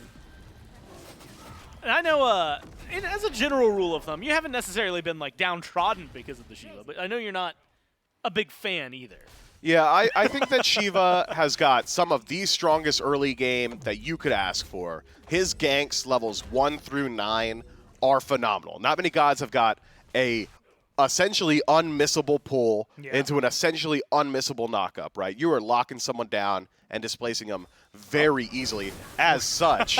Just like that. I mean, one, then the other. You need the damage, though. Somebody has got to kill him for the 3rd time in 2 games. Dardes, with barely any HP, escapes a gank from Layers. Aurora might be able to find something here. Can't get the pull. But that's exactly what I'm talking about. You go in with the pull, you got the knock-up, Yeah, the you did lockdown's exactly what there, you the said. damage output is there, block stacks as well, so it's really hard to fight back into them. Shiva's ultimate at level 5 might be, and it's hard to say this, it might be the best ultimate in the game. Oh, really? It is very good at level 5. Ask me about Shiva ultimate at level 20. How's Shiva ultimate? I at don't level want to 20? see it. Oh. It's awful. My man is literally just doing an emote at that point. He might as well just do the VXD, just dance dance. instead. Because in the absolute latest portions of the game, I think the most value you get from a Shiva ultimate is, I suppose, the CC immunity, of course, Yep, valuable. that's always nice. But an out-of-combat meditation, maybe, because in combat, by that portion of the game, there's a whole lot of anti-heal. It might Yep. just be more of a liability than anything else. Your damage output, I think best case scenario from like base stats, you're doing like 1,000 damage over the course of what feels like a half hour. Well, you just get slammed by an ADC. Yeah, it's just not fun for him. And I mean, hell, we were talking about the anti-heal for the Warriors last game.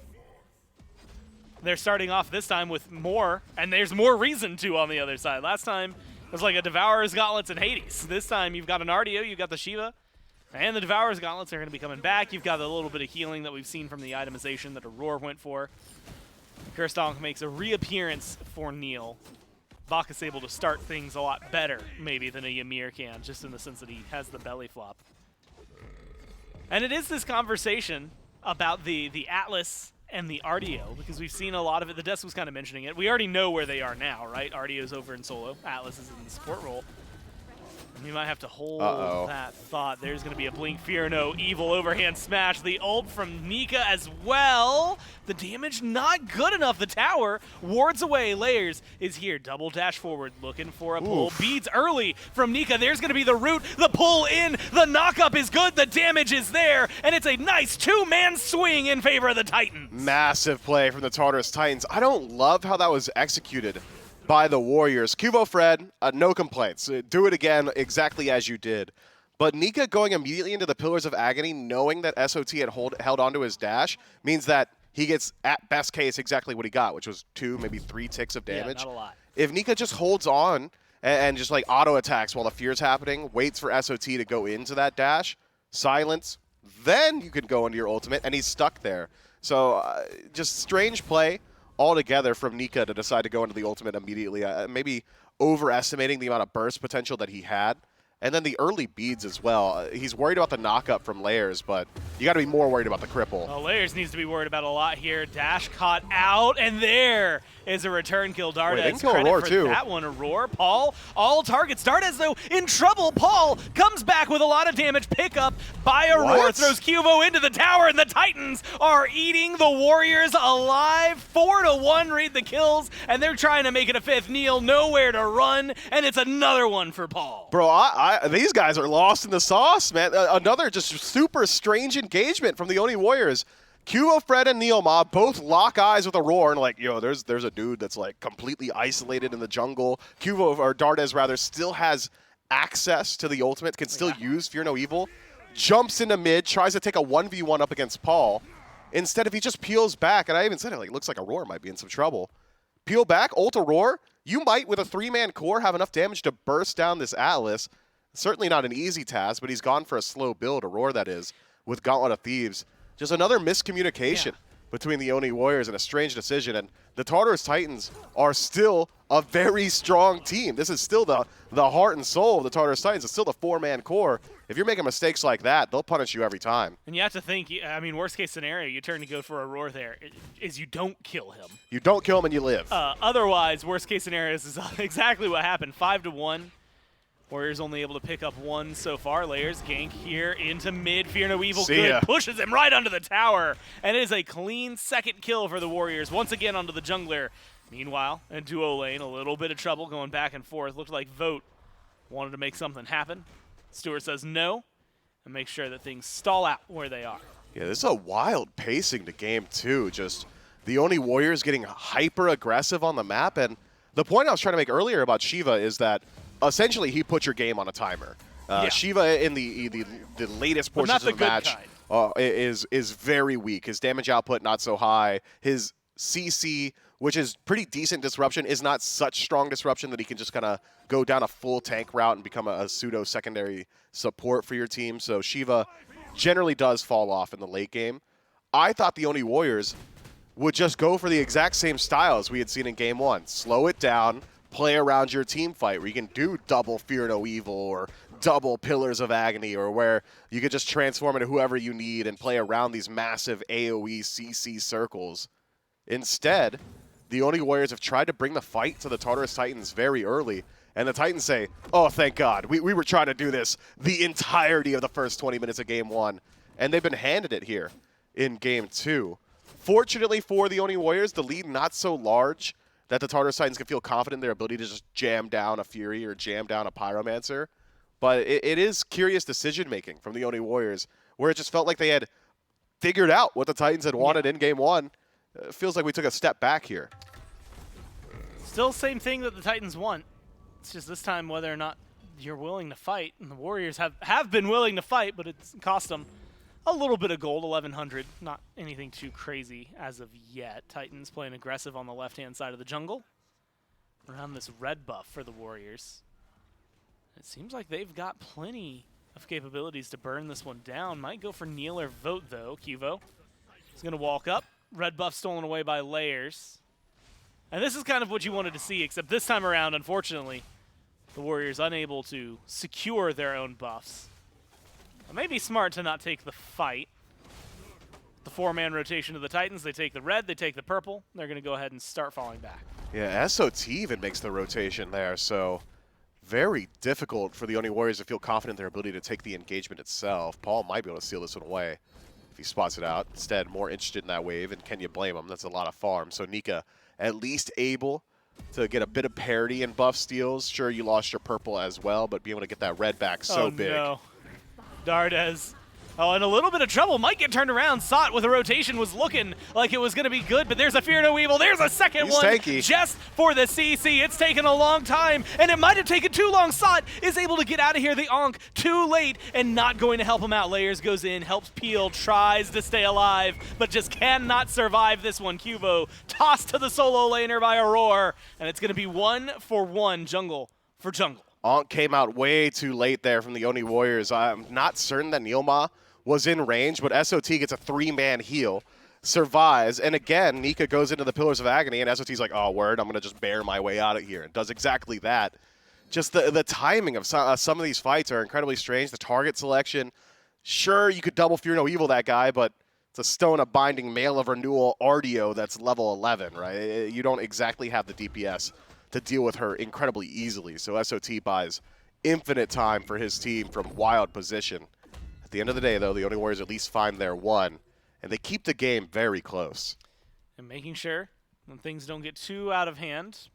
700 gold, not that bad. 1,200 as far as experience goes. You can see some of that mainly in mid, mainly in solo. And then counteracted by the 2 levels up for Aurora right now. Very big impact player, 202. 4 of the 6 kills affected. It has been honestly, like you said, I mean, just absolute change of pace. We had 3 kills 18 minutes in last time around. We're 9 kills 12 minutes in. That has been aggression, aggression, aggression. Finally met with the actual success the Titans wanted last time. Maybe a little bit more here, Neil. Belly flop over the wall gets him out of there. Red buff invade is the call. Purple as well for the Titans is what they're trying to take down. Purple buff invade successful. Red buff invade also successful. And it feels like that's going to be a nice little walk in, walk out for the Titans. Yeah, SOT is just doing so much on the map right now. These rotations towards mid, stopping Dardes and Cuvo Fred from rotating through. Cuvo Fred actually getting active on the map. Good Fear No Evil. Does a good deal of damage. Should be able to disengage from here. Oh, Gold Fury started up. Cuvo with that Fear No Evil down. Means the Titans feel a little more confident. Still secure. Not in the name of the game for either of these team comps. Vote rotates over. Just the presence from the Warriors is enough to deter the Titans from trying to take that. Still aggressive calls. I mean, look at Aurora, look at Layers. They want to fight still. It's just trying to find the opportunity. Yeah, the difference between game 1 and 2 for the Tartarus Titans is not effort. They've been making the same amount of effort to get aggressive on the map. It's this time the Tartarus Titans are playing from a slightly ahead position, namely in experience. That 2-level lead for Aurora is buying a lot of space. Neomon not nearly as tanky, can't separate these fights as well as the Atlas on the side of the Tartarus Titans. So there's actual threat behind the invade. Yeah. Whereas in the previous match, the Oni Warriors had already cleared out their buffs. There was really nothing to fight over, and the Tartarus Titans showed up regardless. This time around, SOT's always been there for the fight, always making sure that there's a numbers advantage around these red buff invades. But it has not come without cost. A lot of these rotations, Nika clears out a wave in solo and then starts to rotate over and try to match that aggression, has left him about an entire level in the lead despite being 0-1 as opposed to SOT's 1-0. Speaking of SOT, very different style of gameplay here. First off, I do have to mention it while we're over in solo lane, but just the absolute terrifying nature that is that Hades skin. It's distracting. If it's running at you, or I guess at that point crawling menacingly at you, as a player, you feel amazing. As the other guy in lane, I am terrified, petrified to my spot seeing that. But it is the difference in build, right? Hades doesn't typically go for protections. We saw that kind of be the downfall, unfortunately, of Solo or Troll last game. This time around, already, Mail of Renewal, Prots Online, like feels like someone who is going to be able to be tanky, be a frontliner for this squad. Yeah, we saw the standard Polynomicon style build from SOT in the previous match, and that turns Hades, once he has Poly, into an assassin. He gets in your face, he does a ridiculous amount of bursts, and he prays that it's enough, otherwise he's likely just going to fall down or start channeling Pillars of Agony for the damage mitigation. So until we get to that point, Nika probably just wants to spend the majority of his time just farming on the map, which would leave him alone in this lane, and he needs to make those rotations for his team.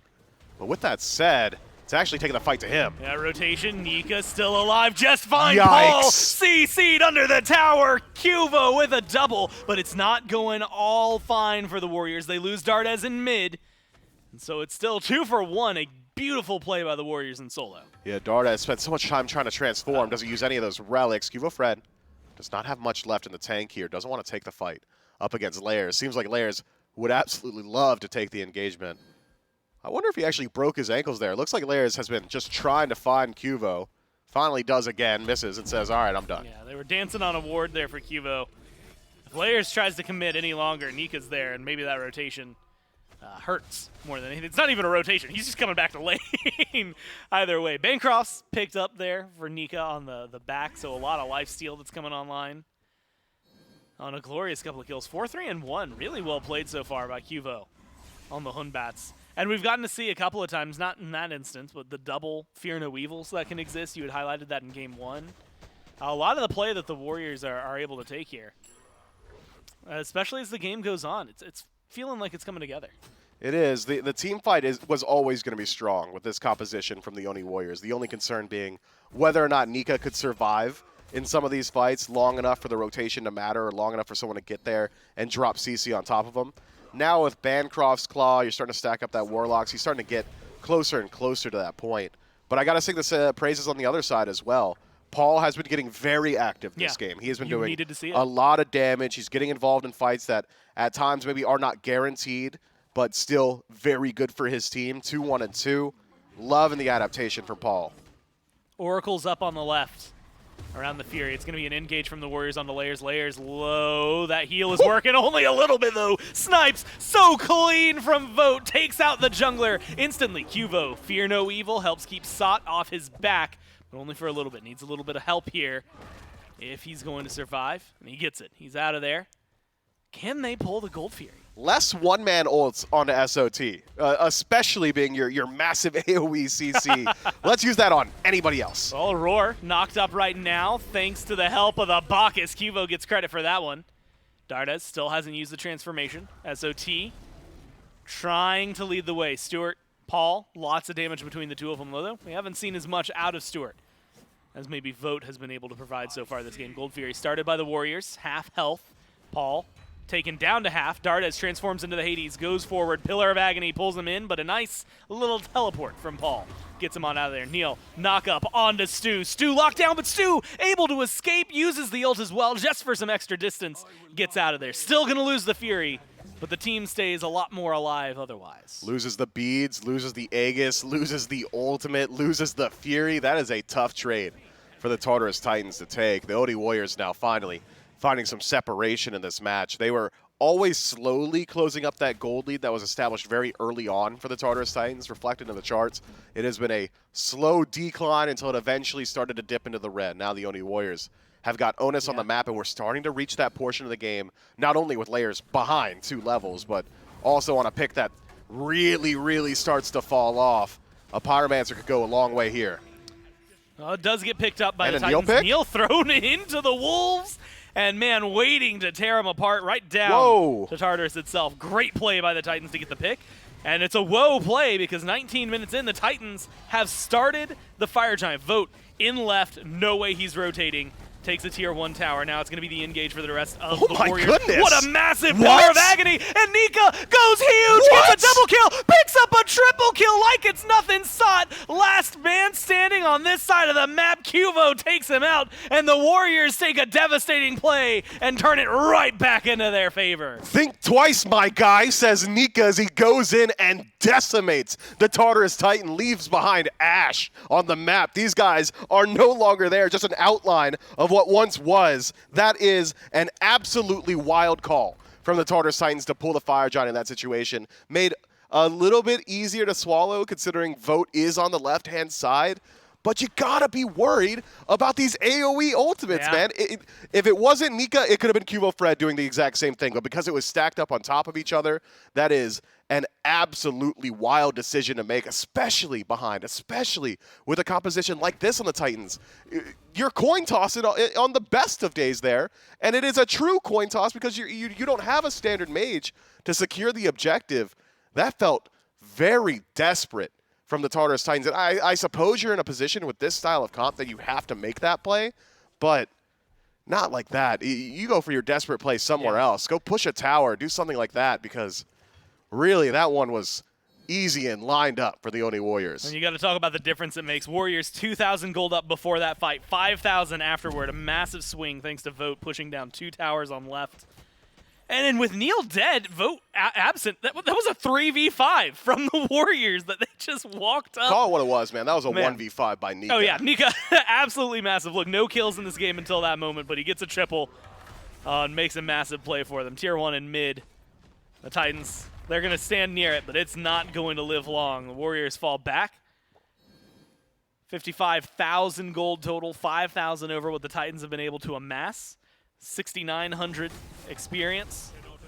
And that's all coming into impact. I mean, you're looking at 4 levels in solo, and that is a massive game changer for Nika. It is. And now look at the power spikes the Oni Warriors have started to hit. Polynomicon finished for Dardes. Poly finished for Nika as well. So your burst potential is much higher, and you've got great targets to apply that burst to. It's not exactly the tankiest build from SOT. Once he finishes up this next cloak, likely a Mantle of Discord, he will be able to stick around in these fights a bit longer, but otherwise, the damage output from Nika at level 19 is just going to be so difficult to deal with. The Oni Warriors in a very good position from here. Cubo Fred's allowed to make plays like that. From an even state, no way he's willing to teleport to that Sacred Monkey, but he realizes, worst case scenario, I eat a skewer, and it's going to do like maybe 10% of my life. Paul, dashing and aggressive, actually. If Neilma was a little bit closer, it might have cost him his life, but that's what we were asking for, or at least what I was. Get Paul active, get him willing to make these plays, because from this point onward, it really is up to him. Take a peek at the damage chart. I believe we'll see layers at about 7,000. I'd be surprised if he crosses like the 13,000 threshold by the end of this game. Shiva's time in the limelight is long gone. You're looking at everybody else in the Tartarus Titans. 2, 5, and 4. Had those ganks when you mentioned them all up to level 9. Since then, it was a couple of deaths, clean picks from the Warriors. Slowed that down right in its tracks, and now maybe causing a little bit more trouble. Looked like it might have been a glance at the Fire Giant, but I think they were just walking through the pit for the Warriors. Primal Fury is going to respawn here pretty shortly, 30 seconds away. Warriors, though, as well as the Titans, focused on the right-hand side of the map. Pyromancer will be back a little after the Fury spawns. Doesn't feel like either of these squads have the capability to just run up and go for the FG, though. No, you got to show a little bit of respect. I think the Oni Warriors are in a position where they could at least group up on the FG, pull it, utilize the sustain build of Nika, just have him like I don't know, heal off a blue buff if he takes a little bit too much damage, but generate some threat, force the Tartarus Titans forward, and take the team fight right there. Anybody on the Tartarus Titans would get burned very quickly now that the Oni Warriors have hit so many power spikes. So it is the Fire Giant finally pulled out. Tartarus Titans, they've got to get there quick. Like you said, it's just the call. There's going to be Nika aggressive immediately onto Sot. Sot takes half his health so quickly, but runs to the backline. Vote isolated, alone. The Aegis, the beads, they're all going to be used, but it's not going to matter. They get a kill, and Layers is stepping up to put his name on the board again. Cuvo taken down, but they've lost too much in return. Layers, Stewart gone 2 for 2. The jungle and the carry for both. Sot's low, Dardez stun more auto is whiffs good. Otto's there and gets a double kill for the mid laner on the Warriors, making the trade a little more favorable for them. Yeah, I'm not sure that Aurora's getting out of here either. Actually, a great pull. Buys him a little bit of time. Paulie connects, but Nika, not quite enough damage to finish that one off. At the end of the day, though, that was thin margins for the Tartarus Titans. Paul passed into the enemy speed buff, finally makes his way out at like maybe 300 HP. One more tick from Nika's ultimate would have been enough to separate him or send him back to the Shadow Realm, rather. But that is great play from the Tartarus Titans. They had really no way or no onus on them to do that well in the team fight, considering the difference in resources between these two teams. But looking at the relics, I think relics are a little bit more important for the Tartarus Titan. Whichever team is behind needs those defensive capabilities a little bit more so. So the Oni Warriors, having used a lot of their own relics, will likely still feel confident in forcing another fight. It's going to be a fun one to see how this shakes out. They're just clearing a ward over here. Fire Giant being aggressive over his territory. Pyromancer, Primal, back on the board. A lot easier to burn one of those two than it is to go for the FG here, and that's going to be what the Warriors opt to do. They're going to burn the Pyromancer down. Aurora a little late to spot that one out. Potentially go for a steal if he had even wanted it. 6,000, just a little over. Gold favoring the Warriors now. So they've actually gone up at the 1,000 despite the fight from the Titans. Yikes. And a pull on the Primal so early. Yikes. Fire Giant already 1/3 HP, falling fast. Warriors get that one for free with none of the Titans on this side of the map. Now Sot just burned down. You thought it was quick last time. One more auto, one more hit is all it needs, and there's the snipes from Vote to make sure it happens. A clean play from the Warriors. Yeah, I'm not sure what's in the water recently in the SPL, but this is too many times now that a multitude of teams have just gone to the Fury when Fire Giant's on the map, or just not been present around the Fire Giant at these critical times, around these Fire Giant dances. The Oni Warriors, they just take it. There was no way the Tartarus Titans could fight back in, and there are still two on the Primal Fury. I hope it was worth it. You're losing the Phoenix for sure. I mean, the longest Primal that I've ever seen, even after they decided to stick to their guns with the DPS, it took forever to burn down. You lose Fire, you lose Towers, you lose Phoenix, you lose your solo laner. I mean, Mifflin, it just feels like it's nothing but come-ups for the Warriors. And this is exactly what I was concerned about with the Tartarus Titans. That shows me a lack of decisive shot calling. Whoever is in-game leader for this team, whoever is primary shot caller, that's a failing on their part. You can't allow your team to be in that position. You can say, hey, you might think you can do Primal Fury. You absolutely have the damage for it. And you'll have the time. You'll get the objective. But the cost is too high. You can't go there. Yeah. Do you want it still? They spent how much time waffling on that left side of the jungle? Oh, should I go to the Fire Giant? Oh, I won't get there in time. I'll go back to the Fury. Oh, maybe I need to get to the Phoenix. Nope. All right. Well, no way we get to the Phoenix now. Let's do the Fury. You spend so much time in that indecision. Yeah. The Oni Warriors get the Fire Giant and your Phoenix by the time you've taken down a 27-minute Primal Fury. It is a wild, inconceivable trade that I don't think anyone on the Tartarus Titans would have chosen with a bit more foresight.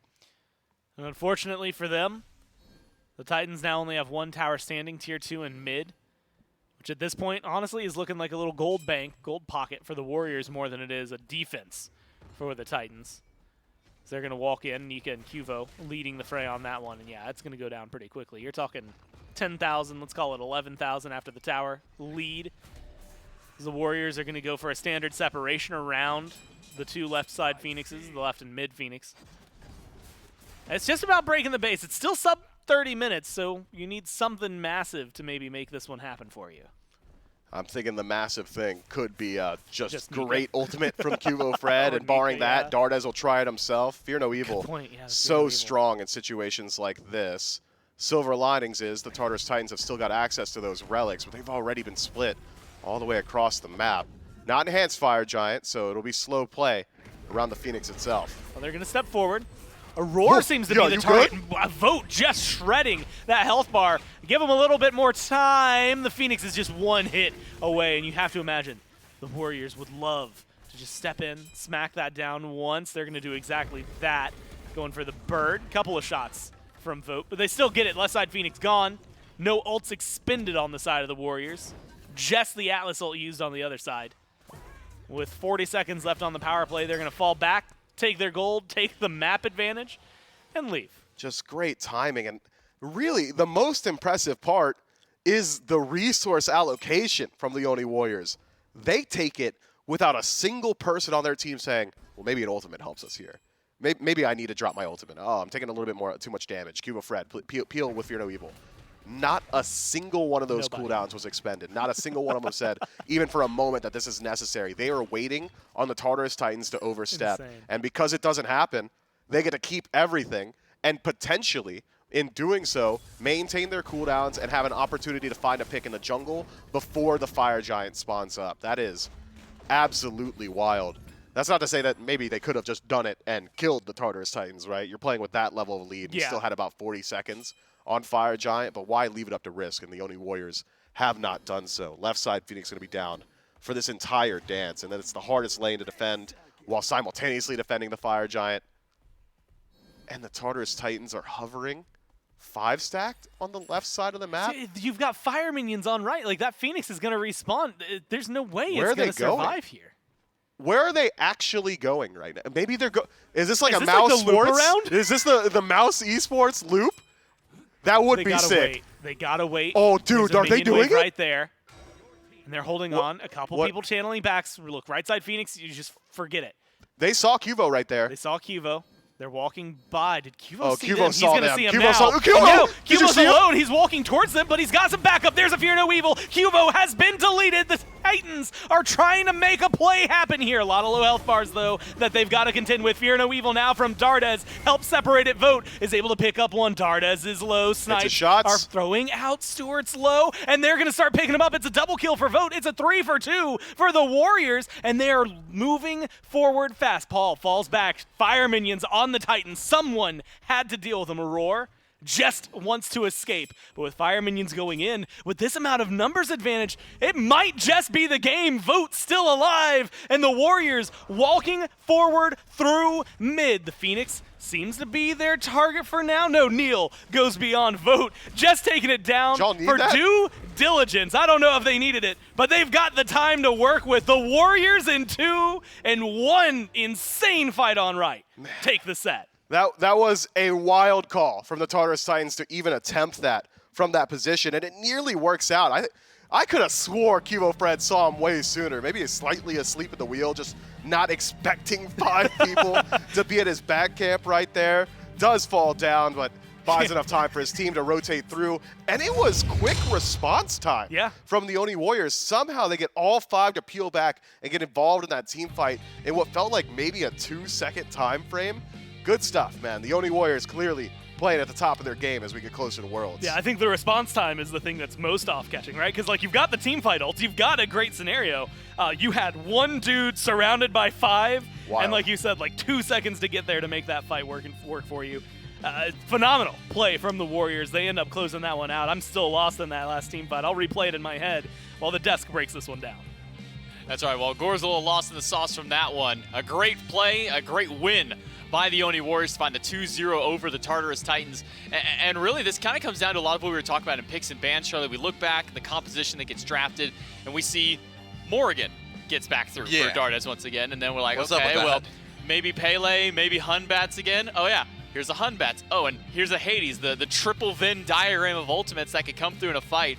And I think that last fight over on the right-hand side is kind of that perfect display of what you can do with a combination that they've got. Yeah, I mean, for me, that game really shines at the 2 Fire Giant fights, right? Where, I mean, Fire Giant fights is a rough term. The first one was a Fire Giant fight. The Titans, They saw vote was over and left, and they're like, okay, we're just going to go pull the Fire Giant. Well, turns out Nika just goes absolutely massive with that Pillar of Agony right on the Fire Giant pit. Oh, yeah. Is able to grab the triple kill, stop that pull in its tracks. Then the next time around, Mifflin highlighted it.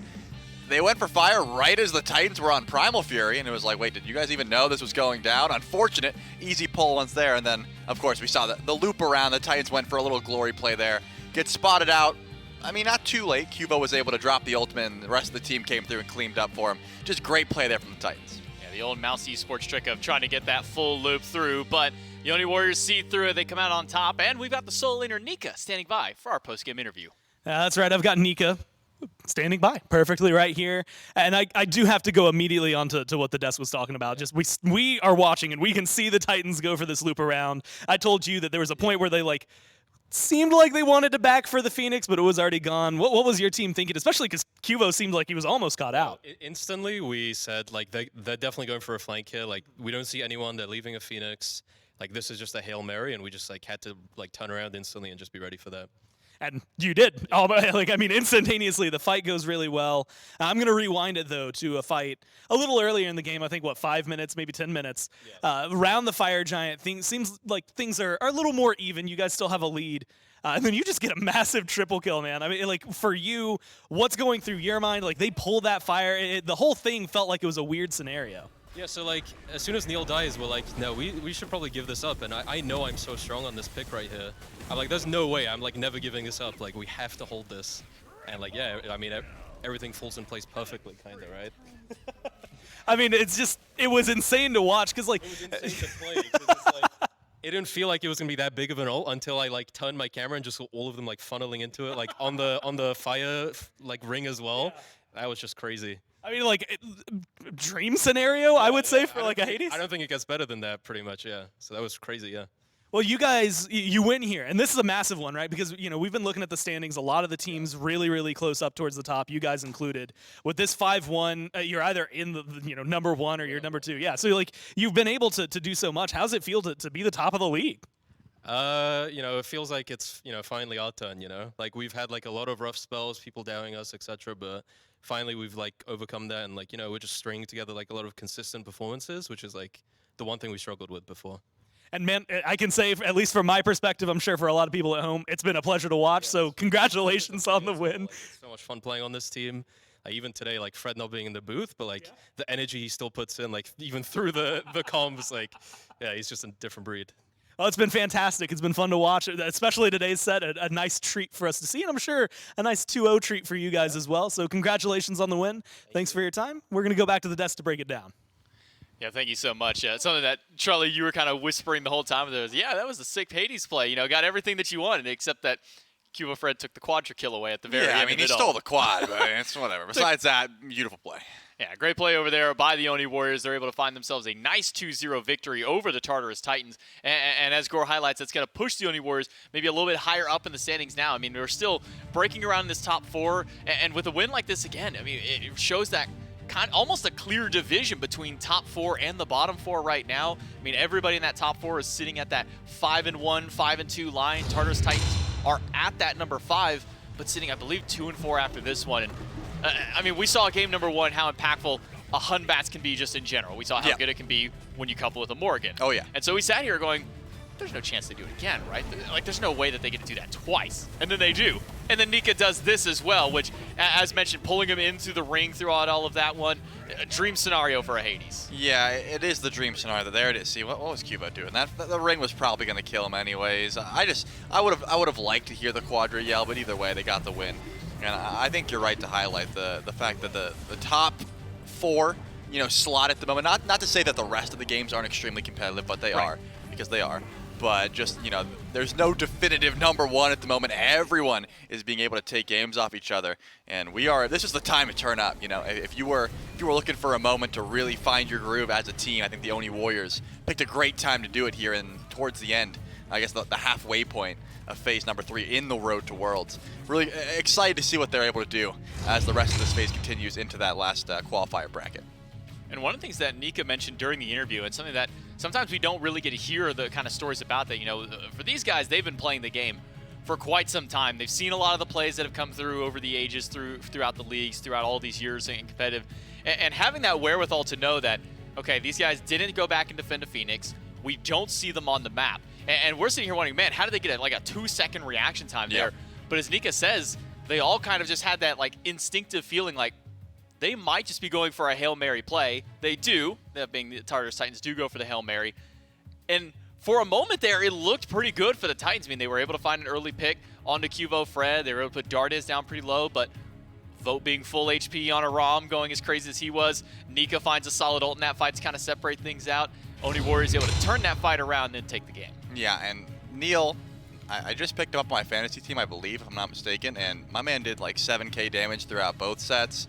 I need bigger numbers, man. Leave him alone. I can't leave him alone. I'm the coach now in this sense. Like I need higher. I'm not the coach of his team, but I'm the coach of my own fantasy team, and I just need more numbers out of him. So Neil, if you're watching, get involved a little bit more. I need you. You guys got the win, but I'm still struggling. Wait, who's your actual coach on the fantasy team? You remember who you drafted? I don't. Okay. I think I masked. So. Good for you. No, I don't remember how it all goes with those ones. All I know is that now that Stewart's over to the Tartarus Titans, might look a little bit nicer for Mifflin for the upcoming weeks. They're able to get some decent stuff out there. But let's take a look at the schedule and the standings, see what you have missed for the first couple of days and what you can expect to see tomorrow. 2-0 for the Bolts and a 2-1 for the Leviathans yesterday. Today, 2-1 by the Scarabs, 2-0 for the Oni Warriors. Now tomorrow we'll open up our day with the Olympus Bolts and the Oni Warriors. Bolts still trying to be able to find their second set win of the phase, maybe try and claw themselves out of that bottom three standing. The Oni Warriors looking to maintain their spots up in the top. Solar Scarabs and Tartarus Titans with a win under the sail of the Scarabs, maybe see a little bit more spark as they go up against the number 5 team in the Tartarus Titans there. 2-4 versus the 1-5. Could see some sparks flying in there. But with a win by the Oni Warriors, man, they sit at the top of the charts, 5-1, standing over the Atlantis Leviathans, just barely. We have had this top 4 shift so much in just these last few days. I mean, it's just wild to see. There are some, placements that aren't a big surprise, but coming from the beginning of the season and now looking at where everyone is at now, that top 4 is insane to me. The fact that the Tartarus Titans have dropped so low, the Olympus Bolts, the fact that they've dropped so low is crazy. But still plenty of time left in the phase if you want to seed your comeback and start figuring out how you want to play this current meta. There's been a couple of different item shifts, different gods coming in and out of the meta. So I imagine no one down in the dumps just yet. You still have plenty of time to make those adaptations, get that scrim time in and show the play on field. But so far, this weekend's been it's been real exciting. It's been a real exciting start to the weekend, and it's been an exciting middle of the weekend. But for our final day, some big matches coming up there. Olympus Bolts need to find something. We got the grudge match happening between the blood feud. My mistake, between the Titans and the Scarabs. So don't miss out on any of that. On behalf of myself, Charlie, Casters Production behind the scenes, thank you so much for watching, and we'll see you at 11 a.m. tomorrow. Blood feud.